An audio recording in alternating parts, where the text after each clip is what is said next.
morning, or depending on when you're watching this, good afternoon, good evening, or good night. My name's Ross, and as always told out of Voice of Radio. So today, we need to take a look at the best new decks which are coming around from the upcoming Rebel Clash expansion. It is out this weekend, and we need to take a look at the best new decks. When I say new decks, I mean stuff like Boltund, more on that in a moment, where we really are saying this deck does not exist without Rebel Clash, rather than saying something like, hey, Ninetales is good, it makes fire decks better. Because actually, as cool as that is and as true as that is, it's not a new deck, it's a new iteration on an old deck.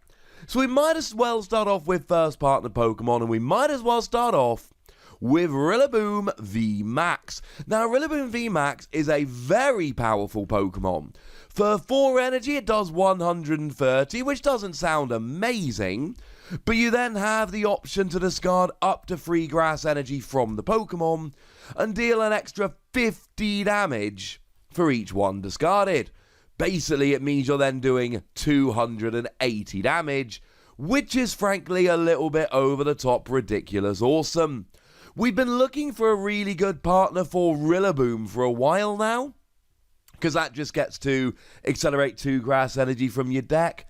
This seems like probably the one we should be going for. Definitely one to keep an eye on. We can also have a look at Inteleon VMAX. Now, Inteleon VMAX comes along again with a couple of really nice attacks. 1 water energy, 60 damage. You may put an energy attached to your opponent's active Pokemon into their hand. And 2 water, 1 colorless energy, 160 to your opponent's active, and 60 to one of their bench Pokemon. So that really gives you 2 options in terms of how to build a deck. You can go for a little bit of spread damage, or you can go for a little bit of energy denial. Now, if you are going energy denial, do remember you've got cards like Team Yell Grunt and Crushing Hammer that you can combine with this attack to really try and wreck your opponent's energy. But regardless, I think it's probably a really good idea at this stage to play this with the other Inteleon, the one that came out in Sword and Shield. We've got Drizzile, that when you evolve into it, you get to search your deck for any 1 trainer. And then we've got Inteleon, that when you evolve into it, you get to search your deck for any 2 trainer cards. So you get the extra added consistency along with these attacks. And I should mention that a lot of these decks do tend to play Frostmoth. Frostmoth just lets you accelerate water energy as much as you like to your bench water Pokemon. That's good, and it's something to bear in mind. But of the first partner Pokemon which are coming around in this set, it really is Cinderace VMAX that looks like it's going to end up being the best of them. Cinderace VMAX has got 2 really good attacks. Although Cinderace V, don't sleep on Cinderace V. Free energy, 140, bearing in mind it's a fire deck, so you've got Welder to accelerate 2 energy while drawing cards. Free to be precise. And then for a Welder and an energy, you do 140. That ain't bad. Going second on your first turn, that is a legitimately viable attack.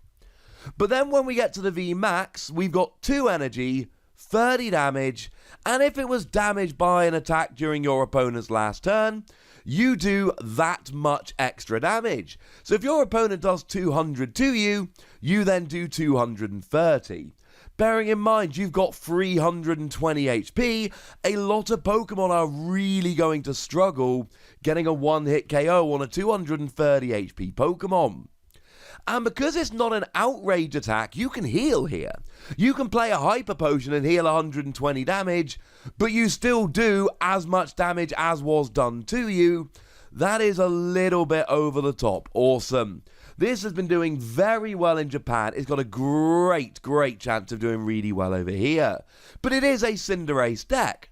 You might play Heatran GX as an extra attacker. You might play Mega Lopunny and Jigglypuff as an extra attacker. But it is very much a Cinderace VMAX deck. So moving away from first partner Pokemon, but staying very much in the realm of VMAXs, How about Dragapult V Max? And this is the most adaptable of the cards we're going to see on the list here. Dragapult V does 30 damage for 1 Psychic Energy, which isn't great, but Mew from Unbroken Bond sees a bunch of play, and this will KO that. And then 2 Psychic Energy, 60 damage, but if it was on the bench and became active this turn, 140 damage, which is a little bit awesome. Then you head on over to the V Max, and 60 damage, 1 Psychic Energy, and it goes through any effects on the defending Pokemon.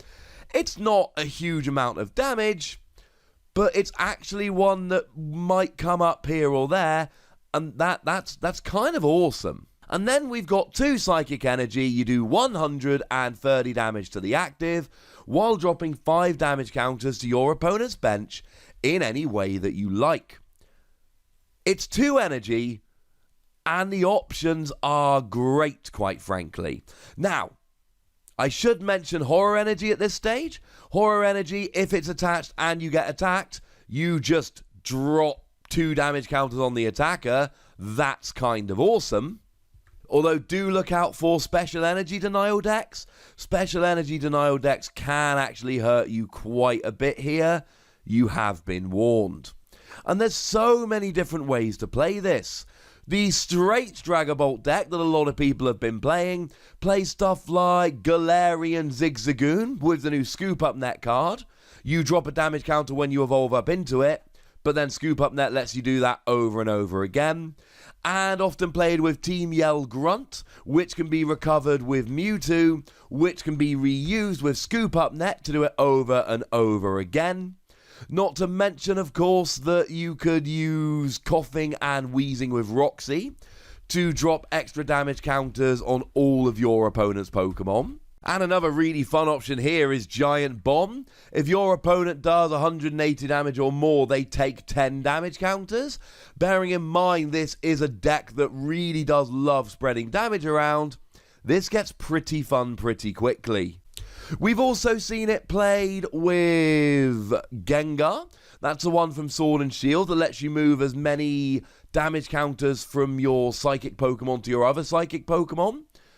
And then, of course, what you'll often do is move them to a high HP non-GX basic like Giratina, and then pick it up with Scoop Up Net. Yeah, that ain't too bad. So you can use Gengar to make a bit of a tank deck that just keeps going. We see it played with Chinchino for a little bit of energy acceleration plus extra drawing. And it is worth pointing out that these Chinchino lists do actually play around with Mareep and Slumbering Forest. Mareep, when it's in the active, puts the defending Pokemon to sleep, and then Slumbering Forest makes them flip 2 heads rather than 1 to wake up. Yeah, that's going to buy you a little bit of time and frustrate your opponent, especially when you're 2-hit KOing and spreading damage around. We see it played with Malamar to accelerate a bunch of energy, so you're not worried about your opponent going the energy denial route. We've seen it played with Green's Exploration with no abilities at all, just using Green's Exploration to search out all your trainers, though if you do that, might I suggest using Miss Magius so that you can KO it and draw till you got 7 cards in your hand. And then obviously you need Duskstone to make sure that you can get the turn 1 Miss Magius. So that could be kind of fun. That is another one that would tend to play your Roxy line, although Mixed Herbs also becomes awesome then, because you can search them out easily with Green's Exploration, and then you heal 90 damage in all special conditions. That ain't too bad at all. We've even seen it used with that Jirachi Prism Star trick that takes extra prizes. The theory with this one is that Jirachi takes an extra prize when you draw it as a face-down prize card and bench it. So what you do is you use Oranguru from Sword and Shield to put it on top of your deck, and then you use the Mr. Mime from Detective Pikachu to swap the top card of your deck, which will then be Jirachi Prism Star, with one of your face-down prizes. And of course, at that stage, you know it's going to be Jirachi Prism Star because you just put it on top of your deck. It's a very fun combo. There are so many ways to play Dragapult, it looks amazing. A far more straightforward deck would be Toxtricity V Max with Garbodor. Now, Garbodor comes along with a really nice ability that just says once during your turn, If there is a stadium in play, you may poison your opponent's active Pokemon. And then Toxtricity V Max comes along. Free energy, it does 160 damage. But if the defending Pokemon is poisoned, that goes up to 240. And we've even got Toxtricity V here that does 90 damage for free energy. But if the defending Pokemon is poisoned, it goes up to 180. Bearing in mind you are a lightning Pokemon here. So you've got Electro Power to do extra damage, 30 per Electro Power. And then, of course, you've got the combination of Thunder Mountain and Tapu Koko Prism Star, which is to say Thunder Mountain to reduce your attack cost by 1, Tapu Koko to accelerate an energy onto 2 Pokemon, and then all of a sudden you're going in one go. It's kind of awesome. It's a very straightforward deck as far as it goes compared to some of the others, but it's a very good one that's seen a lot of play and success. It's one that I think you should expect to be seeing a fair bit. Now, I've saved my personal favourite 2 for last. This list is in no particular order, but Speed Boltund is a deck that I am properly excited about. You see, for 1 lightning energy, you search your deck for up to 2 lightning energy, and attach them to your bench Pokemon in any way you like. And then for 2 energy, you do 10 damage base, plus 30 more for each lightning energy attached to all of your Pokemon. So the theory here is very simple. Get as much lightning energy as you possibly can on the field and smash for big damage. Now, you do have Boltund's first attack, which is very nice, but then you've got things like Rayquaza. Now, it's not the biggest part of the deck, but when you play it to the bench, you get to discard the top 3 cards of your deck and then attach a basic energy to it. That's going to help. I know Rayquaza does more damage for each energy on your field, but these lists generally don't tend to play grass energy, so they're not attacking with Rayquaza anyway. But you've then got Tapu Koko Prism Star that will accelerate 2 energy, and Zeraora is a good idea here. Full Volt GX for 1 lightning energy will attach 5 basic energy from your discard pile to your Pokemon in any way you like. And between that, Boltund, Rayquaza and Tapu Koko, you get a bunch of energy on the field, and you just smash. It's another one of these that really only has 1 attacker. It is a Boltund deck. But I tell you what, it could be an awful lot of fun. Plus, when you've used like 1 Zeraora GX attack, remember you can only use 1, plus Tapu Koko plus Rayquaza, that's an extra 8 energy on the field right there, and that's without using Boltund's attack. Very fun. But my personal favourite of all of these has got to be Falinks.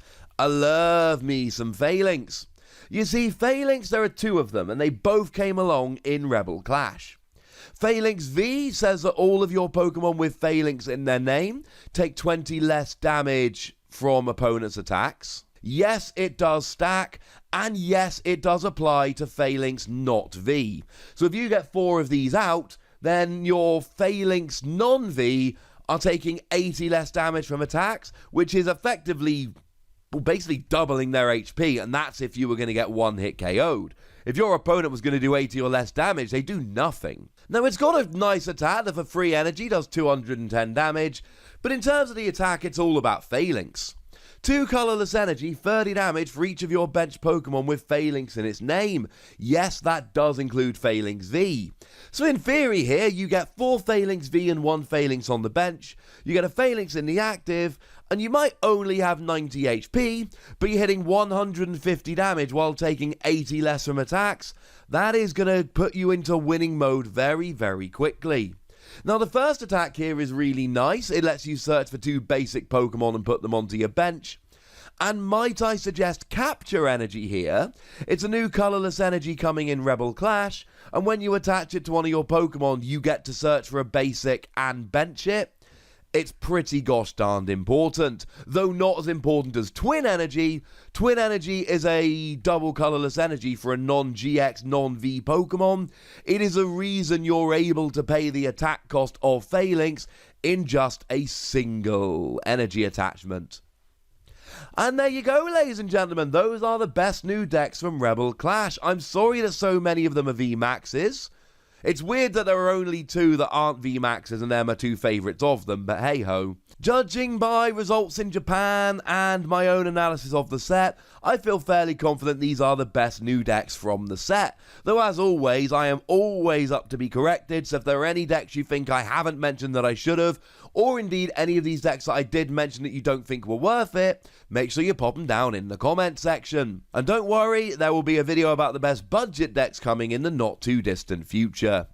But for now, I want to know what you think about this. I want to know which of these decks is your favourite. I want to know which ones you're excited to test. I want to know what you're thinking. So let me know in the comment section. Go nuts. Be nice. And then make sure you like this video, subscribe to this channel, follow me on Twitter at the Wassy, and Twitch for some live action at twitch.tv/PTCGRadio. If you want to support the channel, get some bonus podcasts and all that good stuff, head on over to patreon.com/PTCGRadio, or you can do exactly that. And please do make sure you're checking out youtube.com/WassyPlays, where you can find out about a whole bunch of games that don't have Pokemon in, but are pretty gosh darned awesome nonetheless. But by far the most important thing as always, look after yourselves till next time, would ya? Thank you very much for watching. My name's Ross, and you've been watching PTCG Radio.